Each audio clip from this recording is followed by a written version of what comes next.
그래서 이제 뭐 페인의 종류를 보면 로테이트 커프, 그 다음에 텐디나이티스, 바이셉 텐디노티스, 그 다음에 슬랩, 프로진 숄더, 그 다음에 오스테오 아스라이티스, 그 다음에 에이시 조인트의 문제, 이런 것들이 존재하는데, 제가 항상 하는 얘기지만 이제 이렇게 진단명이 나오면 그래서 어쩌라고.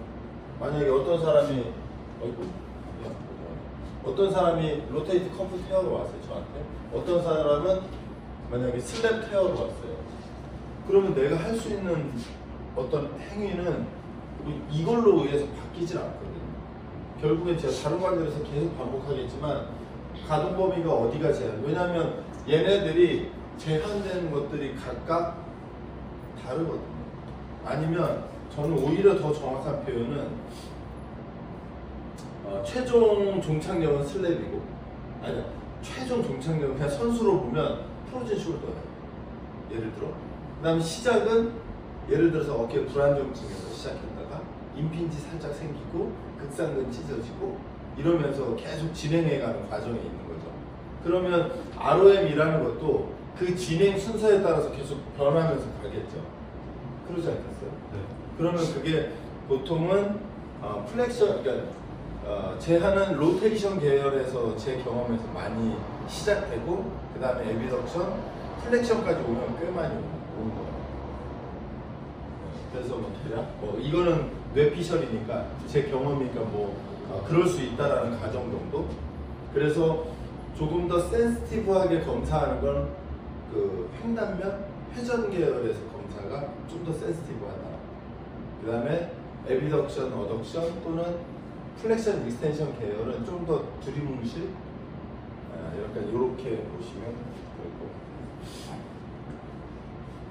그래서 이제 대다수의 어깨 부상은 라운드 숄더의 에서 시작되는데, 보면 위크니스 되는 위크한 근육하고 타이트한 근육이 존재하는데, 제가 저번에도 말했듯이 얘는 근육의 관점으로 봤을 때, 근육의 관점으로 봤을 때는 여기서 보면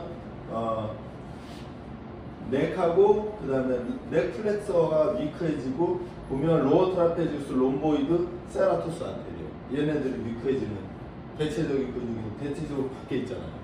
그 다음에 펙토랄리스, 메이저, 마이너, 얘네들은 타이트해지고, 그 다음에 위쪽으로 어퍼 트라페지우스, 리베이트 스카플라, 그러니까 얘네들이 계속 타이트해지고, 그래서 일반적으로 얘를 크로스 신드롬이라고 하는데, 이게 일반적인 어떤 현상이다라고 보시면 될 겁니다. 여기까지는 그냥 이론적인 배경인데, 제가 정말 하고 싶은 얘기는 사실 여기에요. 전에도 제가 말했지만 제 시야를 완전하게 바꿔준 책, 그 전에 본 책은 부정열적으로 그 책이었는데, 그것도 도움은 됐는데, 이건 완전히 생각을 완전 180도 다르게 해야 되는구나. 그래서 예를 들어서 이제 어깨 주변에서 크게 두 개인데, 견갑골 손상, 운동 손상 증후군, 그 다음에 사망골의 운동 손상 증후군, 이 두 가지가 사실은 어깨 주변에서 벌어져요. 물론 여기에 덧붙이면 저번에 흉추, 목 이렇게 연결되어 있는데, 그렇게 하기 너무 복잡합니다. 견갑골의 운동 손상 증후군은 저는 책을 쓸 때도 그렇고 논문도 그렇지만 순서 되게 중요하거든요. 근데 사람들은 순서 별로 신경 안 쓰는 거 같아요. 1번에다 둔 건 제일 중요하니까 1번에다 둔 거예요. 2번에다 둔 건 얘가 그러니까 순서적으로 얘가 제일 중요하고 얘가 덜 중요하다라는 뜻이에요. 여기서 출발해요.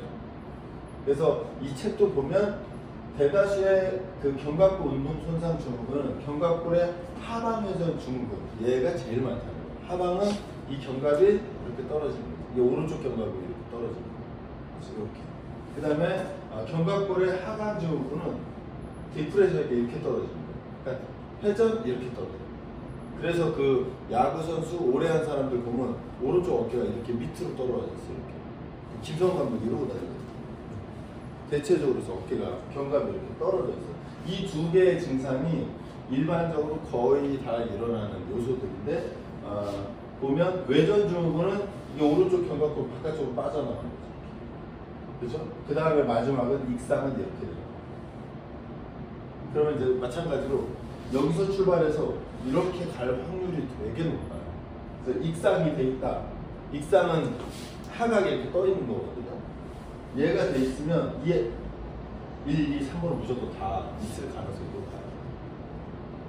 근데 이거를 아까 앞에서도 얘기했지만 이걸 다 따로따로 생각하는 경향이 많거든요. 예를 들어서 어깨에서는 슬랩이 있어요. 슬랩이 있으면 극상근과 극하근의 손상은 당연한 거고요. 불안정증 당연히 있는 거고요. 임피지먼트 당연히 있는 거고, 이 그 앞단에 있는 애들이 다 거쳐서 일로 오거든요.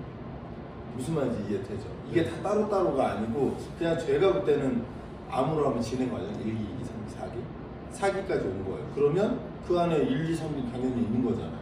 약간 그런 개념으로 얘를 봐야 할 필요가 있는 거죠. 근데 이걸 자꾸 떨어뜨려요. 그 다음에 상완골의 증후군은 전방활주가 가장 많아요. 전방활주는 얘니까 이렇게 돼 있어. 이게 앞쪽이면 전방활주 이렇게 들어가는 거예요. 그 다음에는 상방활주니까 이렇게 들어가요. 그러면 한번 이미지 그려보세요. 저 그림을 그려드릴게요.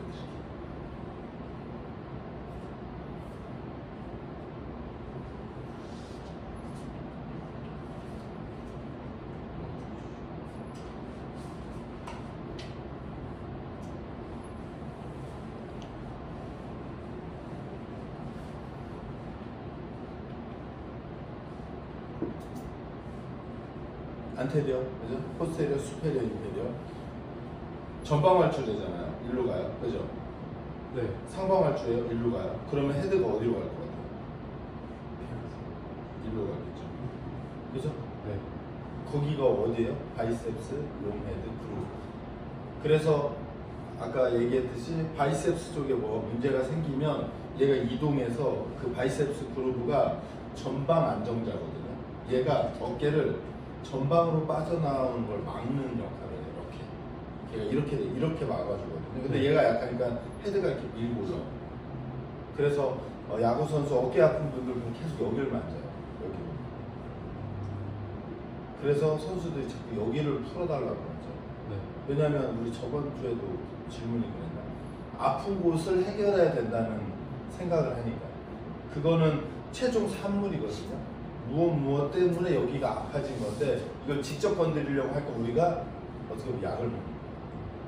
근데 얘가 생긴 원인은 분명히 그 앞단에 존재했었으니까 우리는 밑으로 내려서 얘네들을 해결해야 되거든요.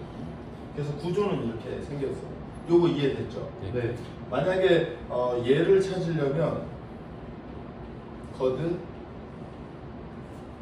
그레노 휴머럴 인터널 로테이션 데피시 이 거드를 찾으면 얘가 딱 나와요. 우선 요거 이해됐죠? 제가 이 얘기를 왜 하냐면 요 뒤에 얘기가 그것 때문이거든요. 그래서 상완골이 전방 활주되면 이렇게 된 거잖아요. 그죠? 이렇게 그냥 직선으로 이렇게 갔어요. 앞으로 내 오른쪽으로 이렇게 갔어요. 이렇게 갔어요. 그랬더니 어디로 가? 일로 간 거잖아요. 이렇게. 네. 이렇게 안 움직인다. 얘가 헤드면 전상방으로, 왜냐면 이 두 개에 의해서 만들어지는 거니까. 물론 이제 내회전도 있고 저운동성. 얘는 저운동성은 프로즌 숄더를 만나요. 근데 뭐 특별한 사람 빼고 프로즌 숄더 잘 안 만나잖아요. 뭐 있다고 치면 모빌라이제이션 하면 되고. 어찌됐거나 이 두 개가 메인인데 얘가 전상방으로 가니까 대각선 위쪽으로 이렇게 올라가거든요. 대각선 위쪽으로 올라가는데 이게 평면으로 움직인다고 생각하는 거죠. 얘가 어떻게 움직이냐면 이 상태에서 이렇게 움직여요. 이렇게. 얘가 이렇게 움직이니까 이러고 다닐 수가 없으니까 선수들 팔이 어떻게 되면 이렇게 돼요. 그래서 이러고 다녀요. 그죠. 부정렬하면 그 발목에서도 똑같이 이렇게 틀어져 있는 그림 나오듯이 여기서도 얘가 이렇게 도니까 얘를 이러고 다닐 수가 없으니까 이 손이 이렇게 돌아서 이렇게 캐리 앵글을 이렇게 만들어 주는 거거든요. 그래서 어깨의 입장으로 보면, 헤드의 입장으로 보면, 그러니까 전상방으로 이렇게 움직였지만 얘는 전상방으로 가면서 3차원으로 하면 익스터널 로테이션이 되는 거예요. 그러니까 야구 선수들이 익스터널 로테이션은 커지고 인터널 로테이션이 짧아지죠. 근데 이게 선수만 그런 게 아니라 어깨가 불편한 사람 거의 대다수예요. 한번 그래서 ROM만 재보면 정말 재미있는 현상이 있다니까요. 요거 이해됐죠? 네. 그래서 뭐 이게 계속 비슷한 말인데 무엇을 생각해야 하냐면 얘가 전상방으로 움직이면서 익스터널 로테이션이 됐을 때 밖에서 글로벌 근육의 작용, 안에 있는 커프의 작용이 각각 다른 반대 방향으로 거의 되고. 그러면 저번에도 같은 방향으로 움직일 거면 뭐하러 안쪽 근육과 바깥쪽에서 하나만 움직이는 거지. 그래서 이렇게 움직이니까 안쪽 캡슐에서부터 보면 이렇게 움직였으니까, 왜냐면 전상방으로 움직였으니까 리가먼트는 하방이 타이트해지고 후방이 타이트해지고 그 모빌라이제이션 잡아줘요. 그 다음에 로테이트 커프로 하면 익스터널 로테이션이 짧아지죠. 이렇게 돌았으니까. 그죠? 이해돼요? 얘가 이렇게 커프가 이렇게 잡고 있는데 얘가 이렇게 돌았으니까 뒤에서 잡아 당긴 거거든요. 이렇게 당겼으면 얘가 이렇게 밀린 거예요. 이렇게. 네. 뒤에가 짧아졌으니까 전상방은 당연히 길어졌죠.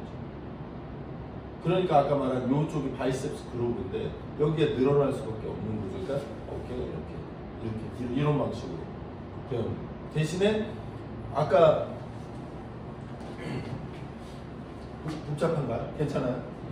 괜찮아요? 그랬더니 여기서 밖에서 딱 봤더니 이런 현상이 생깁니다.